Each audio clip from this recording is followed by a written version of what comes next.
जयाच्या जनी जन्म नामार्थ झाला, जयाने सदा वास नामात केला. जयाच्या मुखी सर्वदा नाम कीर्ती, नमस्कार त्या ब्रह्म चैतन्य मूर्ती. ಶ್ರೀರಾಮ್ ಸಮರ್ಥ.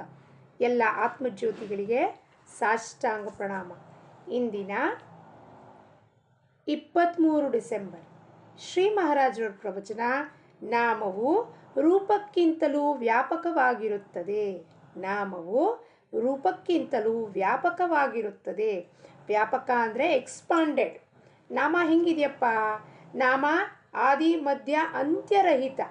ನಾನು ಹುಟ್ಟಕ್ಕಿಂತ ಮುಂಚೆ ನಾಮ ಇತ್ತು, ಹುಟ್ಟಾದ ಮೇಲೆ ನಾಮ ಇದೆ, ಅಂತ್ಯ ನಾನು ಹೋದ್ಮೇಲೂ ನಾಮ ಇರುತ್ತದೆ. ಈಗ ನಮ್ಮ ತಾತ, ಅಜ್ಜಿ, ಮುತ್ತಜ್ಜಿ ಅವರೆಲ್ಲರದು ನಾಮ ಉಳಿದಿದೆ, ರೂಪ ಇಲ್ಲ. ಅದಕ್ಕೆ ರೂಪಕ್ಕಿಂತಲೂ ನಾಮಕ್ಕೆ ಶ್ರೇಷ್ಠತ್ವ, ವ್ಯಾಪಕವಾಗಿರುತ್ತದೆ. ಏನು ಹೇಳ್ತಾರಪ್ಪ ಶ್ರೀ ಮಹಾರಾಜರು? ನಾನು ನಿಮ್ಮನ್ನು ಆನಂದವೆಂದರೆ ಏನೆಂದು ಕೇಳಿದರೆ, ನೀವು ಒಬ್ಬ ಆನಂದದಲ್ಲಿರುವ ಹುಡುಗನ ಕಡೆಗೆ ಬಟ್ಟು ಮಾಡಿ ತೋರಿಸಿ, ಇಲ್ಲಿ ಆನಂದವಿದೆ ನೋಡಿರಿ ಎಂದು ಹೇಳುತ್ತೀರಿ. ಇಷ್ಟೇ ಅಲ್ಲದೆ ಇದರಂತೆ ಆನಂದದಿಂದ ಆಟಾಡುವ ಬೆಕ್ಕಿನ ಮರಿಗಳು, ಕುಣಿದಾಡುವ ಸಣ್ಣ ಕರುಗಳು, ನಕ್ಕಿ ನಲಿದಾಡುವ ಸ್ತ್ರೀ ಪುರುಷರು, ಹೂಗಳಿಂದ ತುಂಬಿದ ಬಳ್ಳಿಗಳು, ಇವುಗಳೆಲ್ಲ ಕಡೆಗೆ ಬಟ್ಟು ಮಾಡಿ ತೋರಿಸಿ, ಇಲ್ಲಿ ಆನಂದ ಇರುತ್ತದೆ ಎಂದು ನೀವು ಹೇಳುವಿರಿ. ಆದರೆ ಇದೇನು ನನ್ನ ಪ್ರಶ್ನೆಯ ನಿಜವಾದ ಉತ್ತರವಲ್ಲ. ಮಹಾರಾಜರು ಕೇಳ್ತಾರೆ, ನನಗೆ ಆನಂದ ತೋರಿಸ್ರಪ್ಪ, ಆನಂದ ಅಂದರೆ ಏನು ಅಂತ ಕೇಳಿದ್ರೆ ನಾವೇನು ಮಾಡ್ತೀವಿ? ಮಹಾರಾಜಿಗೆ, ಮಹಾರಾಜ್ ನೋಡಿ ಇಲ್ಲಿ ಆ ಹೂವಿಂದ ತುಂಬಿದ ಬಳ್ಳಿ ಎಷ್ಟು ಚೆನ್ನಾಗಿ ಕಾಣಿಸ್ತಿದೆ ಅಲ್ವಾ ಮಹಾರಾಜ್, ಇಲ್ಲ ಆನಂದ ಇದೆ, ನೋಡಿದರೆ ನನಗೆ ಆನಂದ ಆಗತ್ತೆ. ಪುಟಾಣಿ ಕರುಗಳು ಆಟ ಆಡ್ತಿದ್ದಾವೆ, ಕುಣಿತಿದ್ದಾವೆ, ಜಿಂಕೆ ಮರಿಗಳು ಕುಣಿತಿದ್ದಾವೆ, ನೋಡಿದ್ರೆ ನನಗೆ ಆನಂದ ಆಗತ್ತೆ ಅಂತ ಬಟ್ ಮಾಡಿ ತೋರಿಸ್ತೀವಿ. ಬೆಕ್ಕಿನ ಮರಿಗಳು ಆಟ ಆಡ್ತಿದ್ದಾವೆ, ನೋಡಿದ್ರೆ ಆನಂದ ಆಗತ್ತೆ, ಆಹಾ ಎಷ್ಟು ಚೆನ್ನಾಗಿ ಆಟ ಆಡ್ತಿದ್ದಾವಲ್ಲಪ್ಪ ಅಂತ ಖುಷಿ ಆಯಿತು, ನಾ ಹೇಳ್ತೀನಿ ಆನಂದ ಆಯಿತು. ಆದರೆ ಮಹಾರಾಜರಂತಾರೆ, ಇದೇನು ನನ್ನ ಪ್ರಶ್ನೆಗೆ ಉತ್ತರವಲ್ಲ.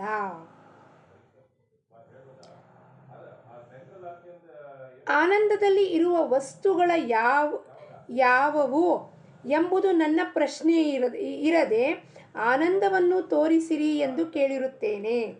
ಆನಂದ ತೋರಿಸ್ರಿ, ನಾವು ವಸ್ತುಗಳ ಕಡೆ ಬಟ್ಟು ಮಾಡ್ತಿದ್ದೀವಿ.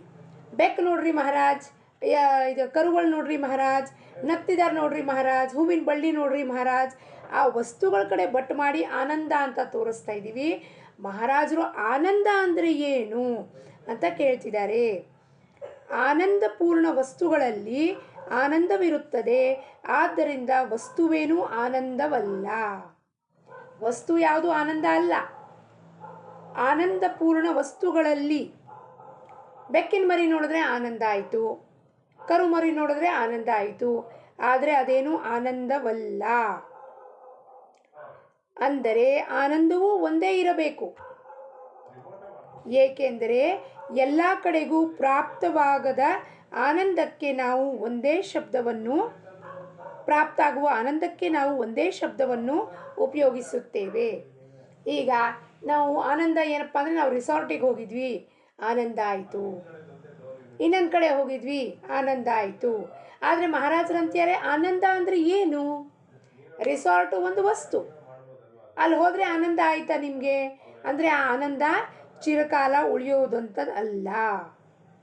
ಆನಂದ ಪ್ರಾಪ್ತ ಆಗೋ ಶಬ್ದ ಒಂದೇ ಬಳಕೆ ಮಾಡ್ತಿದ್ದೀವಿ ನಾವು. ಎಲ್ಲಿ ಹೋದರೂ ಒಂದೇ ಶಬ್ದ ಬಳಕೆ ಮಾಡ್ತಿರೋದು, ಏನು? ಆನಂದ. ನಾವು ಯಾವ ಮನುಷ್ಯನನ್ನು ನೋಡುತ್ತೇವೆಯೋ ಅವನು ಬೇರೆ ಆಗಿರುತ್ತಾನೆ, ಆದರೂ ಎಲ್ಲರನ್ನೂ ಮನುಷ್ಯರೆಂದು ಕರೆಯುತ್ತೇವೆ. ಎಷ್ಟು ಜನನ್ನ ನೋಡ್ತೀವಿ ನಾವು, ಎಲ್ಲರೂ ಹೆಂಗಿದ್ದಾರೆ? ಬೇರೆ ಬೇರೆ ಇದ್ದಾರೆ. ಆದರೆ ಎಲ್ಲರಿಗೂ ಏನಂತೀವಿ? ಆ ಮನುಷ್ಯ ಹೋಗ್ತಿದ್ದ ಅಲ್ಲಿ, ಅವನು ಹಿಂಗೆ ಮಾಡ್ತಿದ್ದ, ಅವನ ಹೆಸರು ನಮಗೆ ಗೊತ್ತಿಲ್ಲ, ಆದರೆ ಒಂದೇ ಸಾಮೂಹಿಕವಾಗಿ ಕಲೆಕ್ಟಿವ್ ನೌನ್ ಏನು ಕರಿತೀವಿ ಅವನಿಗೆ? ಮನುಷ್ಯ ಅಂತ. ಯಾಕೆಂದರೆ ಪ್ರತಿಯೊಬ್ಬರ ಮನುಷ್ಯನಲ್ಲಿ ಮನುಷ್ಯತ್ವ ಇರುತ್ತದೆ. ಅದು ನಮ್ಮ ಇಂದ್ರಿಯಗಳಿಗೆ ಕಾಣದಿದ್ದರೂ ಮನಸ್ಸಿನಿಂದ ತಿಳಿದುಕೊಳ್ಳಲು ಬರುತ್ತದೆ ಹಾಗೂ ಅದರ ಅಸ್ತಿತ್ವವನ್ನು ಮನುಷ್ಯ ಎಂಬ ಶಬ್ದದಿಂದ ಹೇಳಲು ಬರುತ್ತದೆ. ಇಂದ್ರಿಯಗಳಿಗೆ ಗೋಚರ ಆಗೋದಿಲ್ಲ. ಕಣ್ಣಿಂದ ನೋಡಿದ್ರೆ ಮನುಷ್ಯನಲ್ಲಿ ನಾವೇನಂತೀವಿ, ಭಾಳ ದಯಾ ಉಳ್ಳವನಿದ್ದಾನೆ ಈ ಮನುಷ್ಯ, ಈ ಮನುಷ್ಯನಿಗೆ ಬಹಳ ಕೋಪ ಬರುತ್ತದೆ. ಕೋಪ ನಮಗೆ ಕಾಣಿಸ್ತಿದೆಯಾ? ಇಲ್ಲ. ಕೋಪ ಅಗೋಚರವಾಗಿದೆ. ಆದರೆ ಅವನ ಮುಖಾಂತರ ಕೋಪ ಪ್ರಕಟ ಆಗತ್ತದು. ಸಿಟ್ಟು ಮಾಡಿದಾಗ ಭಾಳ ಮನುಷ್ಯ ಸಿಟ್ಟು ಮಾಡ್ತಾನಪ್ಪ ಅಂತ. ಸಿಟ್ಟು ಎಲ್ಲಿದೆ ತೋರಿಸ್ಲಿಕ್ಕೆ ಬರೋದಿಲ್ಲ. ಯಾಕೆಂದರೆ ಅದು ಸೂಕ್ಷ್ಮ ಸಿಟ್ಟು. ಆದರೆ ಎಲ್ಲಿ ಗೋಚರ ಆಗ್ತಿದೆ? ಆ ಮನುಷ್ಯನಲ್ಲಿ ಅದು ಗೋಚರ ಆಗ್ತಾ ಇದೆ. ಅದಕ್ಕೆ ಮನುಷ್ಯ ಎಂಬ ಶಬ್ದದಿಂದ ಹೇಳಲು ಬರುತ್ತದೆ. ಮನುಷ್ಯತ್ವ ಇದು ಶಬ್ದವಾಗಿರುತ್ತದೆ, ಇದು ಹೆಸರು ಆಗಿರುತ್ತದೆ. ಆದ್ದರಿಂದ ರೂಪಕ್ಕೆ ನಾಮದಿಂದಲೇ ಅಸ್ತಿತ್ವವಿರುತ್ತದೆ. ಮನುಷ್ಯತ್ವ ಎಲ್ಲಿ ಕಾಣಿಸುತ್ತೆ? ನಮಗೆ ಮನುಷ್ಯನಲ್ಲಿ ಕಾಣಿಸುತ್ತೆ.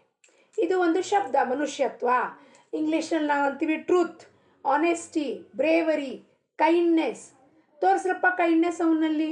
ಅವನು ಭಾಳ ದಯಾಮಯಿ ಇದ್ದಾನೆ. ದಯಾಮಯಿ ನಮಗೆ ಕಾಣಿಸ್ತಾ ಇದೆಯಾ? ದಯಾಮಯಿ ಅನ್ನೋದು ಒಂದು ಶಬ್ದ.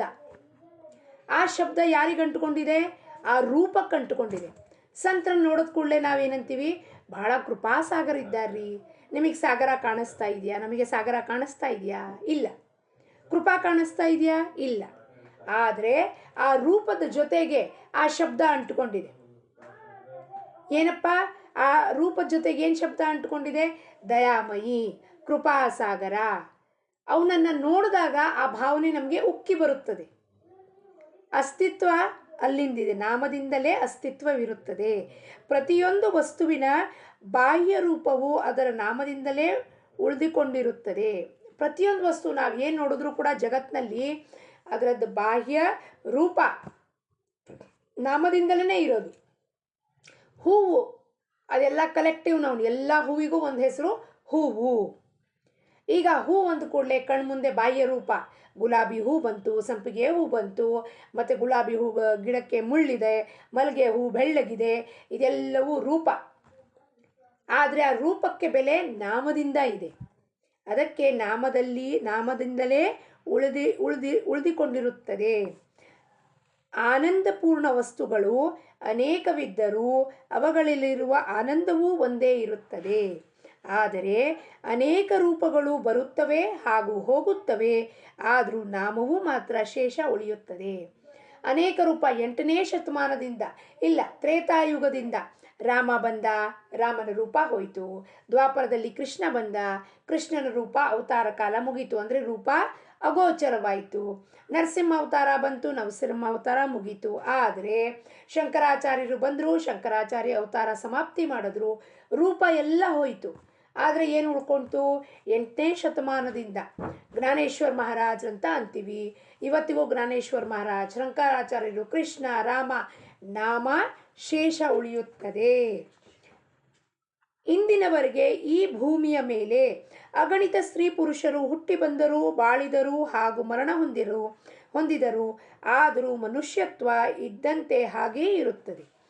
ಈ ನಿಯಮವನ್ನು ಎಲ್ಲ ಕಡೆಗೂ ಅನ್ವಯಿಸಿದರೆ ಕಂಡುಬರುವುದೇನೆಂದರೆ, ಉತ್ತಮ ವಸ್ತುಗಳ ಬಂದವು ಹಾಗೂ ಹೋದವು, ಆದರೆ ಉತ್ತಮತೆಯು ಸ್ಥಿರವಾಗಿಯೇ ಇರುತ್ತದೆ. ಅಂದರೆ ಪರಮಾತ್ಮ ಏನಿದ್ದಾನೋ ಅವನು ಸ್ಥಿರವಾಗಿದ್ದಾನೆ.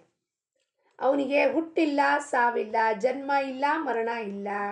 ಅವನ ಅವತಾರ ತಾಳಿದಾಗ ಒಂದು ರೂಪ ತಗೊಂಬಂದ. ರಾಮ ಕೋದಂಡಧಾರಿ ರಾಮ, ಬಿಲ್ಲು ಬಾಣ ಹಿಡ್ಕೊಂಬಂದಿದ್ದ ರೂಪ ಇತ್ತು, ಅದು ಹೋಯಿತು. ಆದರೆ ರಾಮನಾಮ ಉಳ್ಕೊಂತು. ಕೃಷ್ಣ ಬಂದ, ಕೊಳಲ ರೂಪದಲ್ಲಿ ಹಿಡ್ಕೊಂಡು ಬಂದ, ಗೋಪಿಕೆಯವ್ರ ಜೊತೆ ರಾಸಲೀಲೆ ಮಾಡ್ದ, ಅಲ್ಲಿ ಎಲ್ಲ ಗೋಪಾಲಕ ಆದ.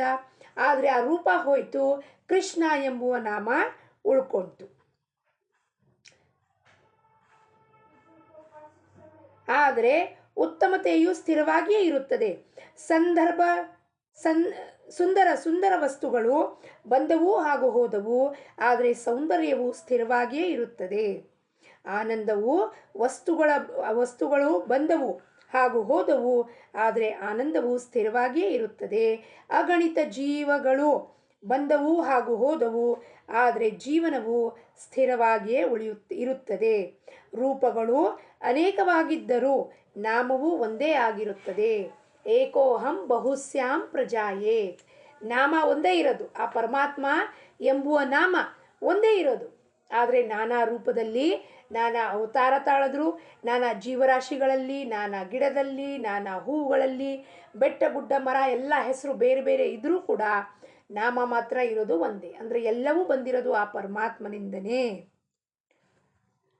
ಅಂದರೆ ನಾಮವು ಅನೇಕತೆಯಲ್ಲಿ ಏಕತ್ವದಿಂದ ಇರುತ್ತದೆ.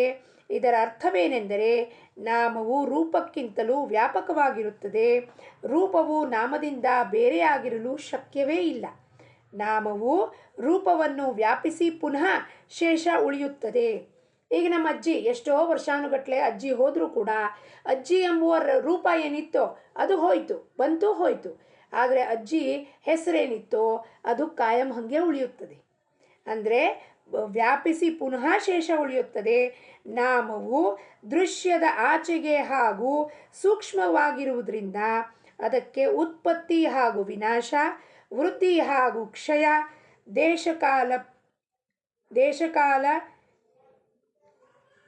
ದೇಶಕಾಲಿನ ಮಿತಿಗಳು, ಮರ್ಯಾದೆ ಮುಂತಾದ ಯಾವುದೇ ವಿಕಾರವಿರುವುದಿಲ್ಲ. ಅಂದರೆ ಭಗವಂತ ದೇಶಕಾಲ ಪರಿಚ್ಛಿನ್ನ, ಅಂದರೆ ಟೈಮ್ ಆ್ಯಂಡ್ ಸ್ಪೇಸಿಂದ ಆಚೆ ಇರೋವನು. ಕಾಲಾತೀತ, ದೇಹಾತೀತ, ಗುಣಾತೀತ ಅಂತ ಪರಮಾತ್ಮನಿಗಂತೀವಿ. ಅವನು ಇದಕ್ಕೆ ಯಾವುದಕ್ಕೂ ಸಂಬಂಧದಲ್ಲಿ ಬರೋದಿಲ್ಲ. ರೂಪ ನಾಮ ಬರುತ್ತೆ ಹೋಗುತ್ತೆ. ಪರಮಾತ್ಮ ಅದರಿಂದ ಆಚೆ ಇದ್ದಾನೆ. ಅದಕ್ಕೆ ಉತ್ಪತ್ತಿನೂ ಇಲ್ಲ, ಕ್ಷಯನೂ ಇಲ್ಲ, ಯಾವುದೂ ಇಲ್ಲ, ವೃದ್ಧಿ ಇಲ್ಲ, ಕ್ಷಯ ಇಲ್ಲ. ಆದ್ದರಿಂದ ನಾಮವು ಮೊದಲೂ ಇತ್ತು, ಈಗ ಇರುವುದು ಹಾಗೂ ಮುಂದೆಯೂ ಹಾಗೇ ಇರುತ್ತದೆ. ನಾಮವು ಸತ್ಯರೂಪವಾಗಿರುತ್ತದೆ.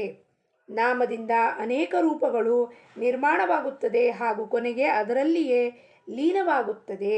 ಶುದ್ಧ ಪರಮಾತ್ಮನ ಸ್ವರೂಪ ಅತ್ಯಂತ ನಿಕಟವಿರುವ ವಸ್ತುವೇನೆಂದರೆ ಕೇವಲ ನಾಮವೇ ಆಗಿರುತ್ತದೆ.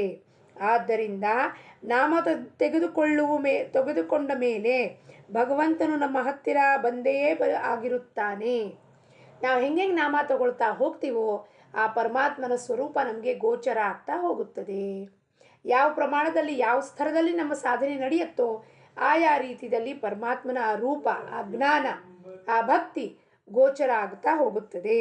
ಇಂದಿನ ಬೋಧವಚನ ನಾನು ಹೇಳಿದ್ದು ಎಲ್ಲರಿಗೂ ತಿಳಿಯುತ್ತದೆ.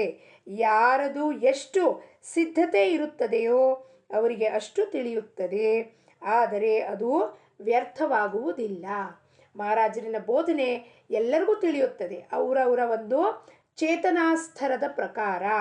ಎಷ್ಟು ಸಿದ್ಧತೆ ಇದೆ ಅಂದರೆ ಸಾಧನಾ ಮಾರ್ಗದಲ್ಲಿ ಎಷ್ಟು ಅವರು ಹೆಂಗೆ ತಮ್ಮನ್ನು ಪರ್ಫೆಕ್ಟ್ ಮಾಡ್ಕೋತಾ ಹೋಗ್ತಾರೋ. ಸಿದ್ಧತೆ ಅಂದರೆ ಪರ್ಫೆಕ್ಷನ್ನು, ತಿಳ್ಕೊಳ್ತಾ ಹೋಗೋದು. ನಾನು ದೇಹ ಅಲ್ಲ, ಮನಸ್ಸು ಅಲ್ಲ, ಬುದ್ಧಿ ಅಲ್ಲ, ಇದನ್ನು ತಿಳ್ಕೋತಾ ತಮ್ಮ ಚೇತನಾ ಸ್ತರವನ್ನು ಹೆಂಗೆ ವ್ಯಾಪಕ ಮಾಡ್ಕೋತಾ ಹೋಗ್ತಾರೋ ಅಷ್ಟು ಎಲ್ಲರಿಗೂ ಆಯಾ ಮಟ್ಟದಲ್ಲಿ ತಿಳಿತಾ ಹೋಗುತ್ತದೆ. ಯಾವತ್ತೂ ಯಾವ ಬೋಧನೆಯೂ ವ್ಯರ್ಥವಾಗುವುದಿಲ್ಲ. ಜಾನಕಿ ಜೀವನ ಸ್ಮರಣ. ಜಯ ಜಯ ರಾಮ್. ಲೋಕಾಃ ಸಮಸ್ತಾಃ ಸುಖಿನೋ ಭವಂತು.